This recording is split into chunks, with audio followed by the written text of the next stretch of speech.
Itami, a 33-year-old anime and manga enthusiast, never takes his job seriously, prioritizing his hobbies. On his way to a convention, a huge gate appears in Ginza, Tokyo. After walking into a pole, he has visions of a fantasy world. A dragon and soldiers in Roman-like armor emerge from the gate, terrorizing the city. When a soldier attacks a police officer, Itami, despite his casual clothing, intervenes, tackling and killing the soldier with his own dagger. It turns out Itami is a Japan Special Defense Force, JSDF, reservist and was promoted to first lieutenant for his heroism in Ginza. Unhappy about the promotion and missing the convention, Itami reluctantly takes on more responsibility. The Prime Minister of Japan announces sending a JSDF unit through the gate, with US President support. After 3 months of preparation, the JSDF, including Itami, is ready to explore the mysterious gate, now called the Special Region. In the imperial capital of the Special Region, the Senate discusses how to respond to the JSDF's assault. Their army, which met the JSDF at Alma's Hill near the gate, was completely obliterated. The emperor sends messengers to neighboring states, but when they respond to the call to arms, Commander Duran becomes suspicious. The imperial forces are missing, and their attack plans fail. Duran leads his troops to the battlefield and witnesses a devastating aftermath, with tens of thousands dead. Unfamiliar with modern weaponry, they are powerless against the JSDF. Duran plans a nighttime attack, but it fails as the enemy signals with flares and guns down their forces. Shields offer no defense against bullets, and the death toll exceeds 100,000. The emperor successfully neutralizes a neighboring territory's armies, preventing them from overtaking the imperial capital. He orders the destruction of nearby towns and villages to cut off the food supply, creating dependency on the empire. The emperor's daughter questions what he'll do about the invaders. He instructs her, dismissively seeing her as merely a princess playing knight, to scout and assess the situation. Meanwhile, the US president decides to wait and see if Japan's operation fails. Itami is put in charge of the 3rd Recon Squad to survey the land and make peaceful contact with the locals. The team sees smoke in the distance, and the source is an enormous flame dragon. However, there's a problem. Intelligence suggests there should be a town in the middle of the blaze, but looking for survivors seems fruitless since everything is reduced to ash. Just when they decide to report back, Itami discovers someone unconscious at the bottom of a well. Rappelling to the bottom, he retrieves the only survivor, an elf. They decide to take her with them back to Koda, the village they passed through earlier. When the townsfolk learn of the dragon attack, they immediately begin packing their belongings and abandon the village. This includes a young mage, Lely, and her teacher. When she sees the JSDF, she goes to investigate the strange people and is saved by them just before a startled horse is about to trample her. A group of bandits plans to ambush the townspeople as they escape on the road. However, a girl wielding a giant halberd appears, mowing them down and introducing herself as Rory Mercury, an apostle of the dark god Emroy. The 3rd Recon team helps escort the refugees, and Itami has to make some concessions to remain true to their peaceful mission. They burn a cart with a broken axle, blocking the way. Before they can continue their journey, they spot some crows on the horizon. It's Rory Mercury, the goth Lolita that Itami saw in his vision. The children refer to her as an oracle and rush to meet her. Taking a special interest in Itami, she joins them in their carriage, insisting on sitting on his lap. Before they can continue on their way, the flame dragon they saw raise the village appears, causing the elf to suddenly wake up. Their 50 caliber rounds are useless, but the elf signals to her eyes. Itami, confused at first, realizes she wants them to aim at its eyes. They ready an RPG and fire, but it's off its mark until Rory springs into action. She throws her halberd at the ground, creating enough impact to move the dragon into the RPG's path, causing it to explode and dismember the dragon's left arm, forcing it to retreat. The refugees express gratitude to the JSDF but can't accept more help. They part ways, leaving a few stragglers, including the elf Lele, Rory, and some children. When asked about his plans, Itami decides to bring them back to Alma's Hill as refugees, wanting to do the humane thing. As the team returns to the base, the elf Tuka awakens from a nightmare about her father sacrificing himself to save her. Pina and members of her Order of the Rose, Hamilton Norma, and Gray, learn about the JSDF fending off the flame dragon from a local bartender. Itami is scolded for bringing the refugees back to the base without communication, but he's quickly forgiven due to the valuable information they can gather from the inhabitants. He's tasked with their care. Lely picks up Japanese quickly, understanding the importance of learning how to communicate. In China, the president believes that the special region would benefit more if the gate appeared in his country. Though they want to maintain diplomacy, he's ready to send in half of his forces if the opportunity arises. Meanwhile, in Japan, the Prime Minister is asked about the civilian casualties in the special region. Trying to garner public approval, he explains that it was a monster, and the JSDF was not at fault. Lele, Rory, and Tuka are amazed by the indoor baths and talk about the world beyond the gate. They discover that there are more countries than they thought, and Japan is just one of many. Pina talks to Duran, who survived the battle, and learns that the massacre was due to the Emperor's orders, sacrificing other armies while the Empire's forces held back. She decides to visit Alma's Hill with her knights, stopping in Italica, a city on the way. Tuka still doesn't believe her father perished with the others and asks for extra supplies and men's clothes. She's worried about repaying the JSDF for their hospitality but feels relieved when Lele informs them of the numerous winged dragon corpses on the battlefield. The scales are valuable, and the JSDF has no use for them. Itami and his team travel to Italica to continue their mission and sell the scales. Though nervous at first, they reassure Tuka that she can trust the JSDF since they fended off a dragon. They notice smoke in the distance, indicating that Italica is under siege by survivors from the Allied army. Fending off their attackers, Princess Pina takes command after the nobles died. After the battle, Pina dreams of starting her own order of knights, determined to prove that the Order of the Rose isn't useless. She is woken by the arrival of the JSDF's 3rd Recon team, led by Itami, who agrees to help defend the city. Pina explains that Italica's nobles are dead, and she has taken charge to defend the city.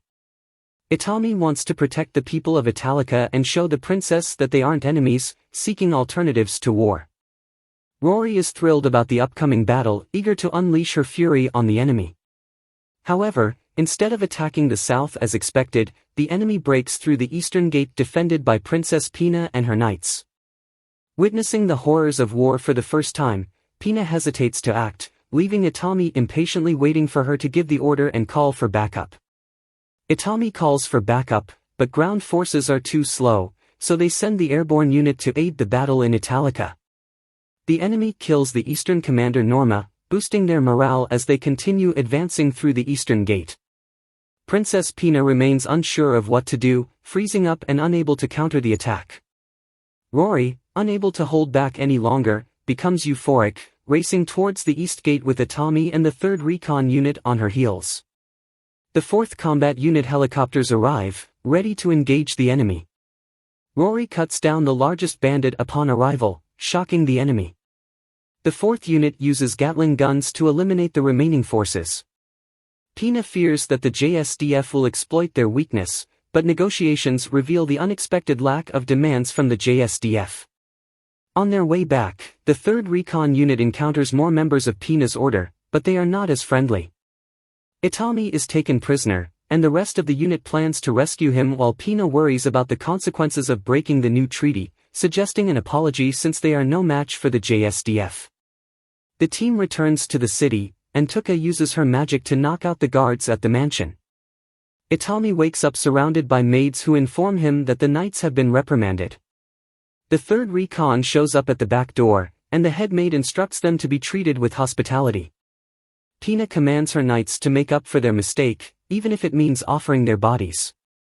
Bozes, wearing a less than knightly nightgown, arrives at the door. Upon entering, she sees everyone getting along and taking pictures, becoming angry and feeling degraded. She slaps Itami, who is then called back to Alma's Hill to meet with the Japanese Senate. Pina requests to travel with Itami to see what's on the other side of the gate, taking Bozes with her.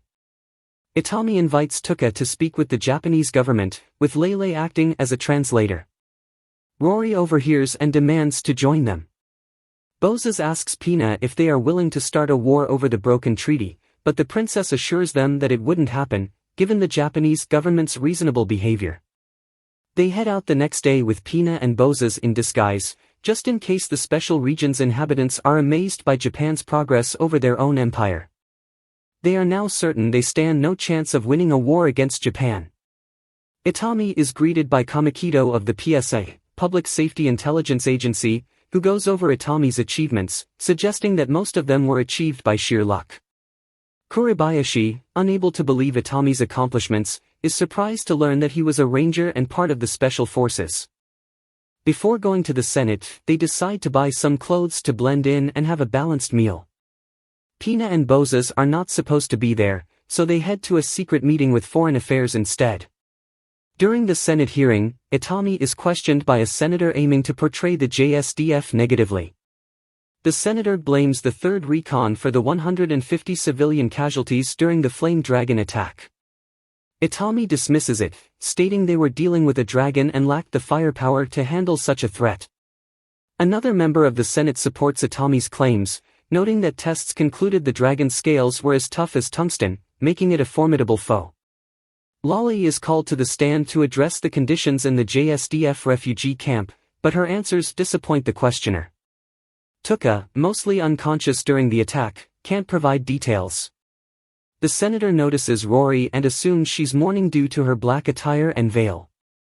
Rory defends Itami and his team, emphasizing that nobody has fought off a flame dragon and lived to tell the tale. They took immediate action to save as many civilian lives as possible, 450, to be exact. The senator is offended by Rory's tone until Itami clarifies that she's not a little girl but a 961-year-old demigod. Tuka is 165, and Lele is a 15-year-old human. In the Foreign Affairs meeting, Pina and Bozes are puzzled by how willing the Japanese are to compromise. Instead of holding their people for ransom, the Japanese offer the princess a roster of 6,000 prisoners, allowing her to choose those she wishes to free as a gesture of goodwill. They use a bus as a distraction and all meet up in the subway where Kamakado joins them a few stops later, thinking they've successfully avoided a suspected spy in their operation. However, Rory feels uneasy underground, so they get off a stop early. Kamakado advises them to stick to the plan just as it's announced that the tracks ahead are blocked. Someone tries to steal Rory's halberd, but they can't carry it. Kamakado, attempting to pick it up, is immediately sent to the hospital. With nowhere else to go since the hotel isn't safe, Itami decides to bring everyone to Risa's apartment. When asked who she is, nobody is ready for Itami's answer. Risa is his ex-wife. Itami and Tomita agree that his ex-wife's place isn't the best safe house, but they can't rule anyone out as the mole. Separated from Kamakado, which isn't ideal, Risa tells Tomita that she and Itami are still friends, as their divorce was mutual and there's no animosity between them. The next morning, following his motto of enjoying hobbies before work, Itami decides it's time to have some fun. He uses shoehorns and practical advantage as cover, suggesting splitting up and sticking to public places for safety.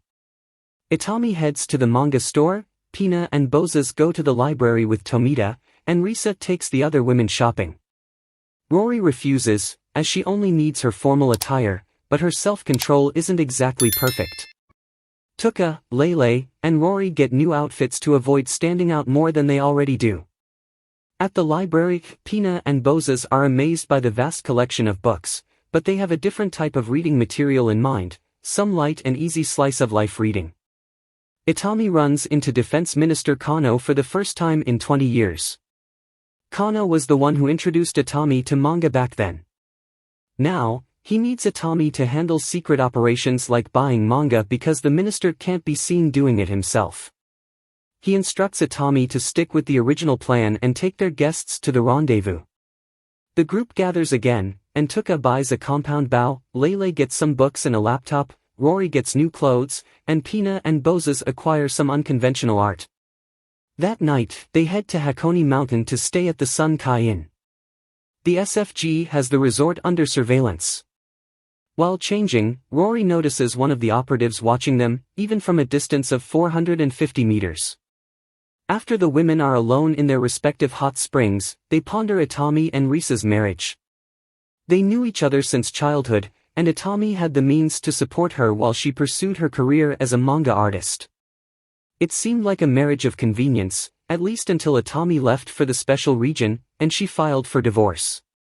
Meanwhile, the SFG is dealing with armed intruders targeting the special region's inhabitants, though they aren't sure why. After unmasking a few, they seem to be American. The US president calls Motoi, the Prime Minister of Japan. It's revealed to be blackmail. They have enough dirt on the cabinet to force their hand. The Prime Minister instructs the Defense Minister to have his men stand down, but he doesn't agree to hand over their guests. If he and the cabinet step down, the Americans lose their leverage. It's up to Kano now. Itami wakes up to find Rory drinking alone. She can't sleep because of an ongoing battle outside, and she needs Itami's help to handle it. They both struggle to hold back their emotions. Saved by the phone, which interrupts Rory's advances, the Americans get too close, and Rory takes them down. However, multiple special ops teams from different countries get caught in the crossfire, turning into a massacre. Thankfully, Rory is invincible. There's little time, they need to leave the inn and evacuate the area. Itami gathers everyone and instructs them to grab any usable weapons they find. Instead of killing a lone agent, Lele knocks him out with magic. Everyone looks to Itami for guidance, wondering why they can't stay and fight, but he's unsure.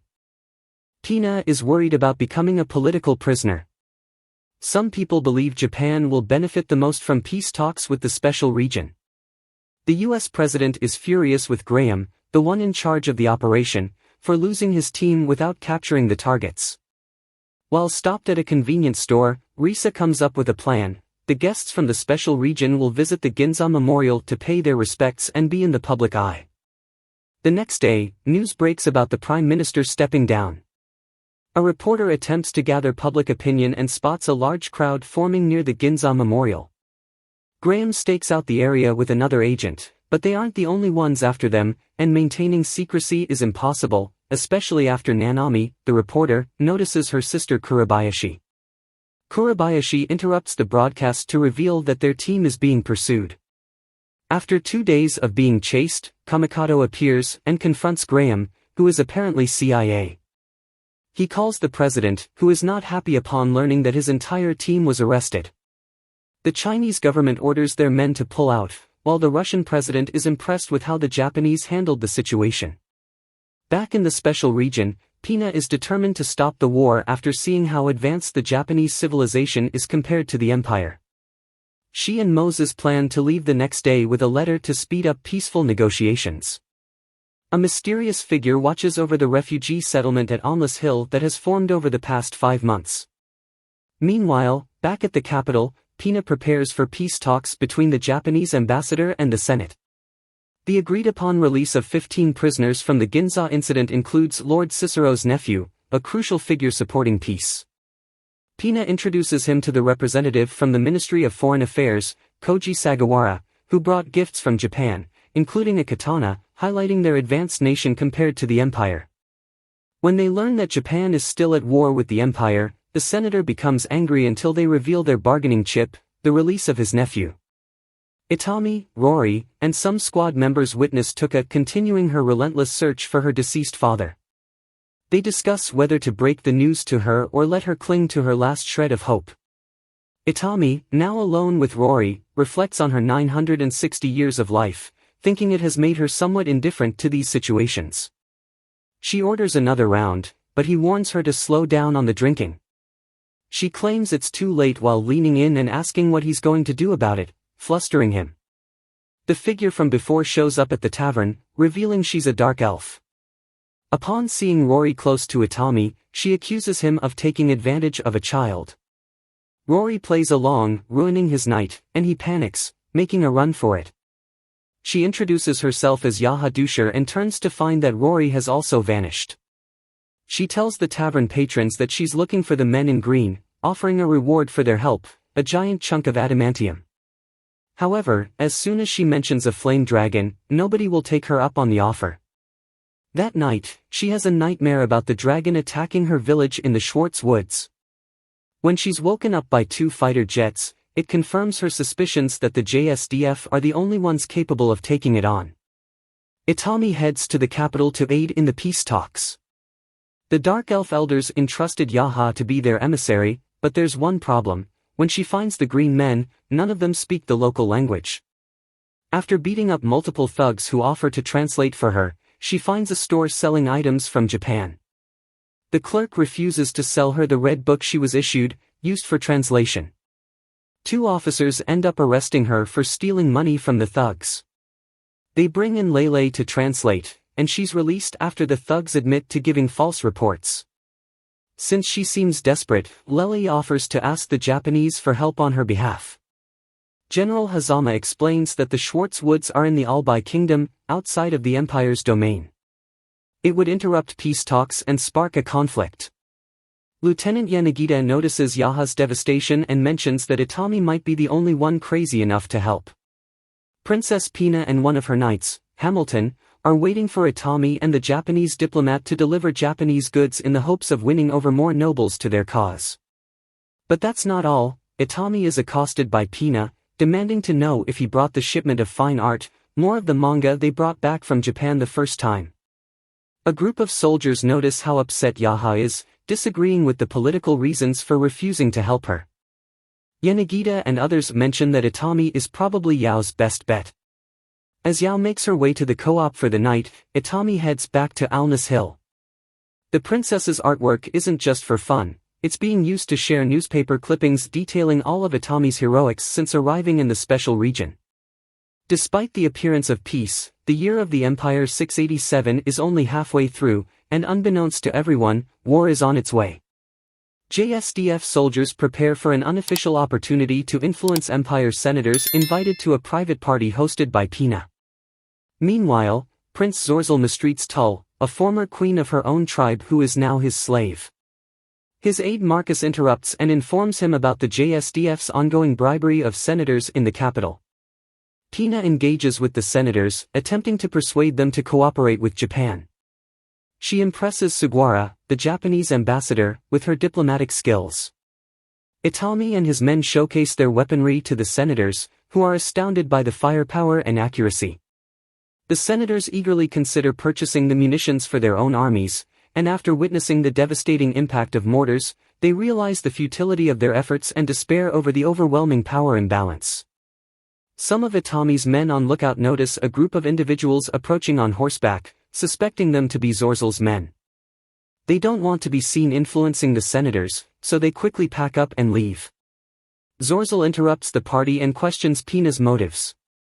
To divert his attention, she focuses on Japanese food, and he becomes obsessed with the exotic flavor of mustard. The third recon team settles in the capital city's red light district. Kurikawa, assisting as a nurse, receives a visit from a prostitute named Misery, who's excited about their birth control tech.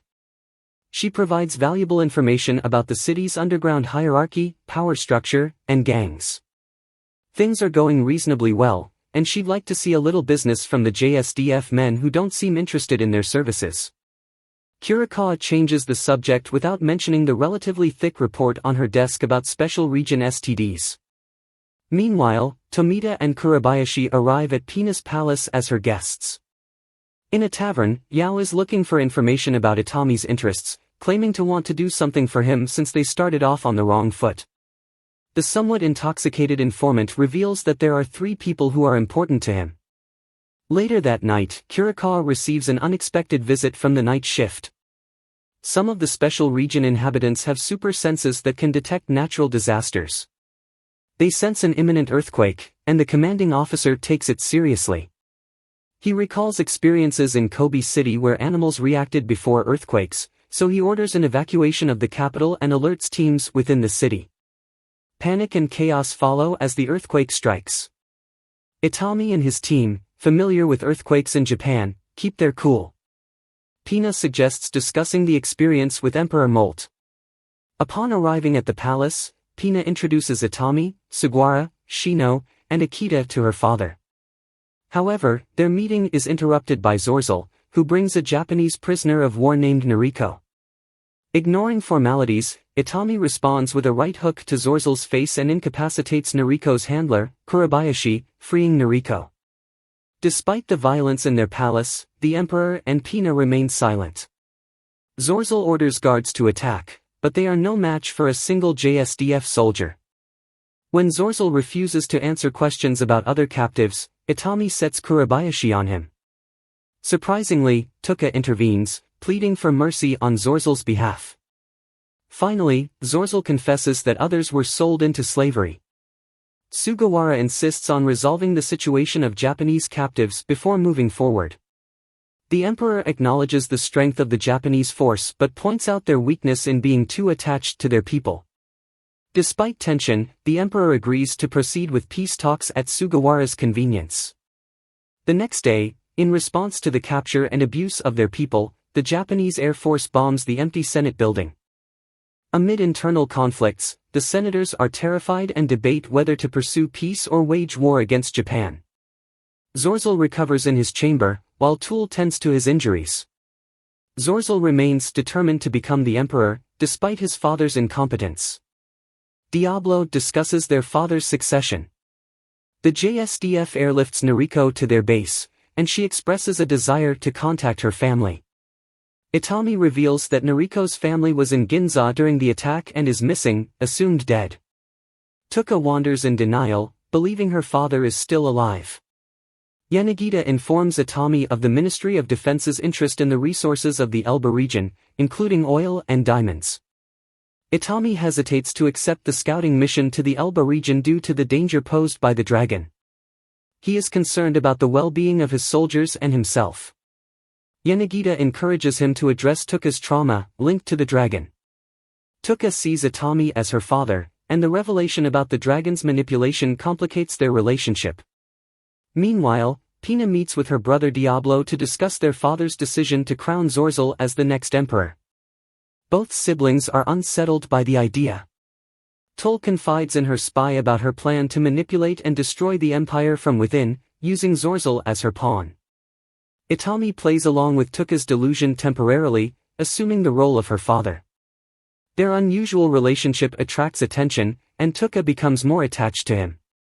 When Itami informs Tuka of his temporary absence, she becomes upset, and Yao blames Itami for Tuka's suffering.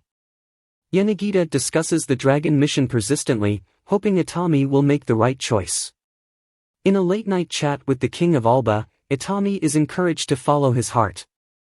Just as the helicopter is lifting off to take him to the capital, Itami decides to slay the flame dragon to help Tuka come to terms with her trauma. He jumps out of the helicopter, visits Yanagita to discuss the details, and prepares for the mission with Rory, Lele, and Yao joining him. A letter with the official seal from the formal clan was sent to Delilah, a warrior bunny, ordering the assassination of Noriko. The clan had provided Noriko with protection after her tribe was subjugated by the Empire, and she had been working as a spy for them while at a bar in the Alnus Hill settlement. In a meeting, JSDF higher-ups discussed Itami's cover story of resource exploration in the special region. Despite knowing the true nature of the mission, they consider Itami an honorable and somewhat foolish ally. They organize support for his mission, referring to it as resource exploration, but also prepare for the challenge posed by the dragon. Yanagita meets with the king of Elba, negotiating assistance in communicating with the nobles of his kingdom. Delilah, tasked with assassinating Noriko, hesitates when Noriko mentions her resemblance to Tool. Yanagita intervenes, resulting in a confrontation where Delilah stabs him, and both are taken for medical care. An investigation reveals the forgery of the letter in Delilah's quarters, suspected to be orchestrated by Prince Zorzel for his gain. Toshi, a JSDF soldier working as a chef, is assigned to infiltrate Zorzel's ranks as a spy. Meanwhile, Zorzel invites Hitachi to the palace for an important job. The JSDF Air Force confronts the dragon with fighter jets, gathering information on its aggression and maneuverability. Itami and his team, guided by Yao, arrive at her village. Hostile dark elves mistake them for intruders, and as the dragon appears, Tuka is paralyzed by fear, denial, and relived trauma. Itami urges her to face reality, seek revenge, and pull the trigger of the rocket launcher, driving the dragon away temporarily. The team then meets with the Dark Elves to discuss their plan. He attempts to teach the tribe's warriors how to use rocket launchers, the only proven effective weapon. They set out on foot to a cave suspected to be the dragon's nest. Inside, they discover bones and weapons left by unsuccessful dragon slayers. Itami instructs them to dig a hole in the nest and wires up 160 pounds of C4 plastic explosive. Rory spots the dragon approaching, but radio communication is hindered by rocks. Originally, the plan was to avoid facing the dragon and instead blow it up when it returned to the nest. Now, they must survive a battle with the beast and still detonate the explosives. They manage to inflict some damage, but it's challenging, resulting in casualties and injuries due to inexperience with rocket launchers. To add to the difficulty, the detonation wiring gets severed. However, Tuka finally accepts her father's death, places the blame where it belongs, and seeks vengeance by summoning a lightning attack on the dragon, causing the explosives to detonate and ending the fight. Outside, they find Rory on the ground and in rough shape. Another apostle, Giselle, appears with 2 dragon hatchlings. She's there to retrieve Rory, who had left town to avoid an arranged marriage. Giselle clarifies that Rory's condition is unrelated to her, as she used magic to absorb all the damage inflicted on Itami during the battle to ensure his success. Giselle purposely woke up the dragon to raise its hatchlings as her minions. Upon learning that Itami's group is responsible for the dragon's death, she unleashes its offspring on them. Unprepared for a second dragon battle, they wisely decide to run. Their escape is aided by 2 fighter jets from the JSDF Air Force, which knock the dragons out of the sky. A convoy of heavy artillery and a squadron of helicopters further attack the downed beasts. Frightened by the firepower, Giselle retreats, and the team, exhausted but successful, takes a moment to rest. Following the dragon-slaying mission, Itami faces a 2-week suspension for going AWOL. However, the Lieutenant General surprises him with commendations, a medal, a promotion, and an honorary noble title from the King of Elba. The Dark Elves express their gratitude by giving him Yao. Importantly, his new assignment involves leading research on special region resources, granting him freedom to explore with his special region friends as guides. The 2-week vacation passes uneventfully. Itami's team heads to Rondell, where Lely plans to present her thesis on magic theory to become a master mage. In the city, they meet Lely's older sister, Arpeggio, and her mentor, Mimosa, who comically confuses Lely with the name Lily. Arpeggio arrives, revealing a competitive dynamic with her sister. In the imperial capital, noblewoman Sherry persistently pursues Sugawara for marriage, hoping to foster peace and cooperation with Japan. Sugawara rejects her advances, attempting to avoid her for propriety's sake. Meanwhile, Zorzel grows increasingly furious with the ongoing peace talks despite his efforts to sabotage them. Without his knowledge, Tuli is secretly plotting with her spy to sway things in Zorzel's favor. A ceremony is held to celebrate the return of imperial prisoners of war from Japan, and the news of the dragon's defeat is announced. Initially, credit is given to Rory, but it becomes clear that Itami and his team played a significant role. The Emperor, proud that Lele is one of his citizens, orders Pina to find her and bring her to the palace for commendation. During a toast to the Empire, everyone drinks, and suddenly, the Emperor collapses, poisoned by Tool and her devious helper. Zorzel quickly sees how he can benefit from this situation. Panic ensues as the fate of the Emperor and the peace talks hangs in the balance. Zorzel takes advantage of his newfound power as the acting emperor and declares war on Japan. He imposes strict measures, including restricting the movement of Japanese ambassadors and enforcing a curfew in the imperial capital. False charges of accepting bribes from Japan lead to the arrest of members of the pro-peace faction. Zorzel and his loyal generals plan to attack the JSDF mercilessly, using deceitful and dishonorable tactics to overcome the firepower disparity. Pina tries to reason with Zorzel but faces veiled threats. Determined, she seeks out Diablo but finds that he's leaving the city to unite the Empire's allies and encourage Zorzel to be more reasonable through a show of force. Meanwhile, in Rondo, Itami and his team spend time with Arpeggio and Mimosa. Rory and Mimosa, old friends, discuss Rory's task from 50 years ago, to understand why there are many humanoid species in their world. The answer points back to the gate, which generally remains closed but opens at varying intervals, allowing new humanoid species to pass through, sometimes peacefully and other times not. Arpeggio worries about her lack of achievements compared to her sister and spontaneously decides to get married and start a family.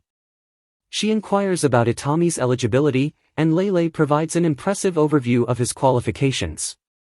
Yao emphasizes his wealth, and Rory adds that he's single. However, Lele corrects the last point, stating that according to their customs, sharing a bed 3 times signifies betrothal. This makes Itami and Lele technically engaged, leaving everyone, especially Itami, surprised. Arpeggio, frustrated by her sister's maneuver, challenges her to a duel, the 13th one. Rory acts as the referee, and the sisters are evenly matched. After exchanging magical attacks, they are weakened and without protective barriers when a cloaked figure emerges from the shadows, aiming a crossbow at Lele's head. Gray, an Imperial Knight, saves her by running the assassin through with his sword. Gray reveals that Lele is targeted for assassination, and Shandy, a Rose Knight sent by Pina, is there to retrieve her. Itami suggests fleeing from Rondel to confuse their pursuers, and the team drives aimlessly in their Humvee. In the capital, Zorzel's sweepers conduct searches, arresting individuals affiliated with the pro-peace movement or having ties to Japan. The Japanese government decides to maintain a hands-off approach, hoping the peace faction will emerge victorious. Sherry falls victim to Zorzel's purge, and her parents are falsely accused. They instruct Sherry to escape with Marquis Castle. In an act of defiance, her parents set their house ablaze, sacrificing their lives.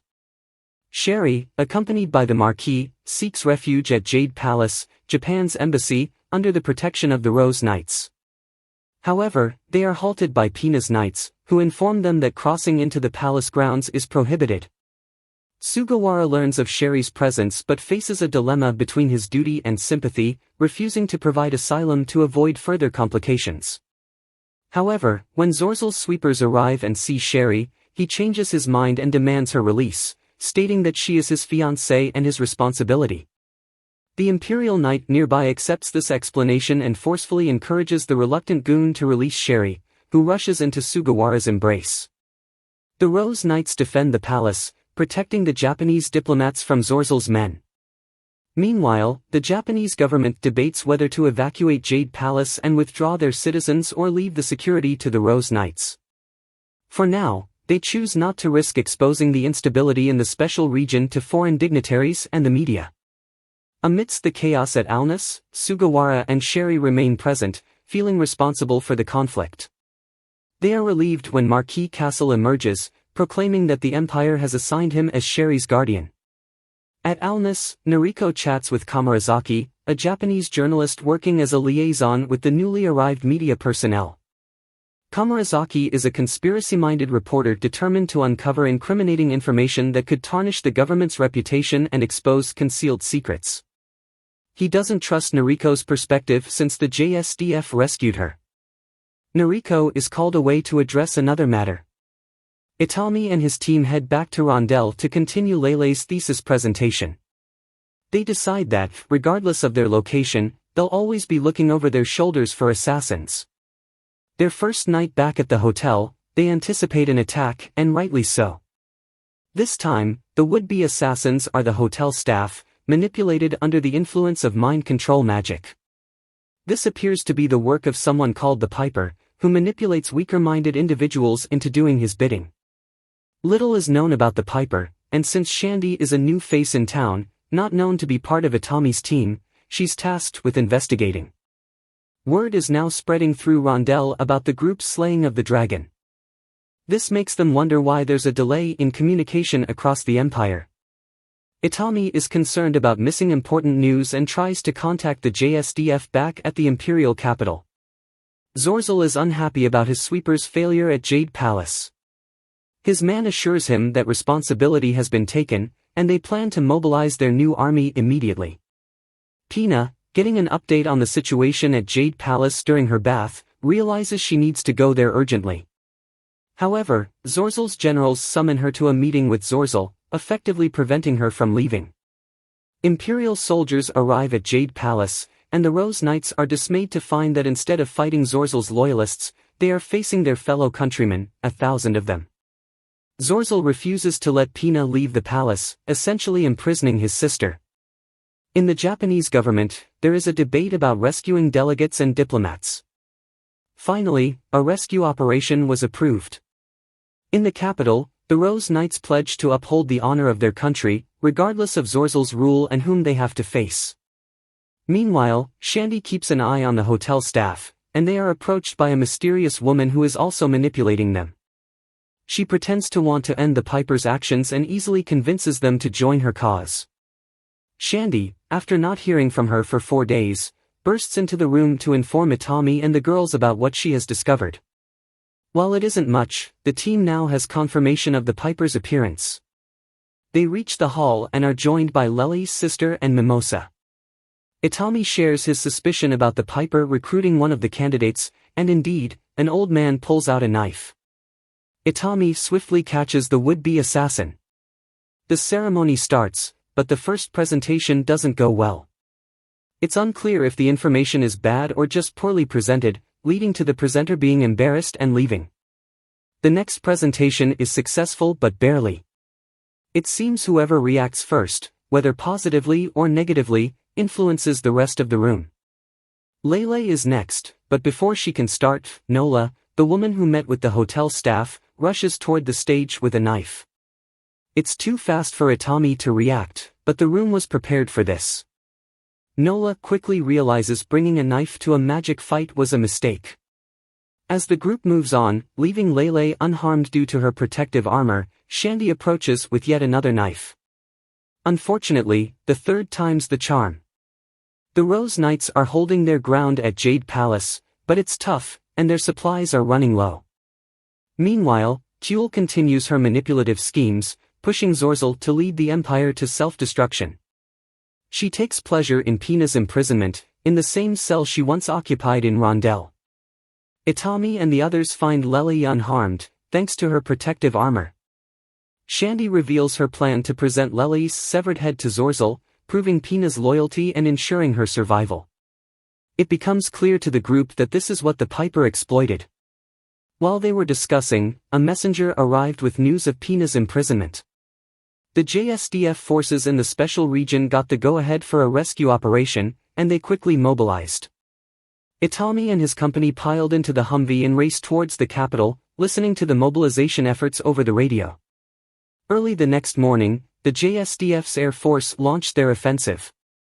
Small ground force teams secured strategic locations, and paratroopers were deployed over the capital. Witnessing the might of the JSDF, Zorzel was in a state of confusion and panic. He tried to issue orders to his generals, but his commands were erratic and ineffective. Tool manipulated his ego into defending the Empire at all costs. Meanwhile, Kurokawa and others facilitated the evacuation of pro-peace residents to Italica. Itami sped across the landscape like a rallycross driver towards Jade Palace. Tensions mounted as the Rose Knights and Zorzel's forces confronted each other, poised for another battle. However, before the clash could ensue, the JSDF Airborne 11th launched a surprise attack from the bushes. Afterwards, the JSDF aided in the evacuation of wounded Rose Knights and Japanese diplomats, airlifting them back to safety at Alness. Bozes, in a fit of blind loyalty, rode off to rescue Princess Pina, but Belfangan followed sensibly, aware that it wouldn't work like this. They encountered a fortified gate manned by Zorzel's soldiers who no longer recognized the Rose Knights as comrades and considered Princess Pina a traitor. They were refused entry, attacked, and pursued by the Imperial cavalry. Bozes and Belfangan led their pursuers toward the remaining troop of Japanese soldiers, who were poised to return to Alness after completing their mission. The Japanese soldiers provided cover for the Rose Knights and took them aboard the last helicopter. Bozes cried out for Pina, but her rescue was not part of the mission, and the JSDF could do nothing. News of the successful evacuation reached Zorzel, leaving him seething with anger and frustration. Tool suggested they take control of the narrative, claiming that it was the Imperial Army that sent the JSDF running away. This wouldn't be the last engagement with Japanese soldiers, and they needed to maintain the Empire's morale. The third recon is back together, and Itami organizes a rescue mission without official approval. His clever plan involves a Trojan horse tactic, and surprisingly, nobody suspects a thing. The plan works perfectly. Meanwhile, Zorzel subjects Pina to a trial, accusing her of treason and intending to use her and the prospect of peace talks to set a trap for the JSDF. After regrouping, the third recon splits into two teams. One focuses on rescuing Pina, and the other aims to rescue the unconscious but alive emperor. Successfully infiltrating the palace, they storm the throne room, catching Zorzel off guard. When Zorzel challenges Itami to a one-on-one duel, Itami refuses, making it clear they will always have him in their sights. They retrieve Pina, escape through the city, and handle barricades of Zorzel's men. Pina expresses gratitude, assuming her rescue was a secondary objective. Itami clarifies that saving her was the main mission. The Emperor regains consciousness, declares Pina the rightful heir, and trusts her to guide the future of the Empire. Zorzel and his loyalists leave the capital, and Hitachi, undercover as one of his cooks, tails him. Pina is crowned as the Princess Regent in a grand ceremony, pledging to restore peace. However, Itami is absent from the ceremony as he returns to Japan, eager to attend a manga convention he missed when the Empire emerged from the gate. Unfortunately, Rory, Tuka, and Lele intercept him and disrupt his plans.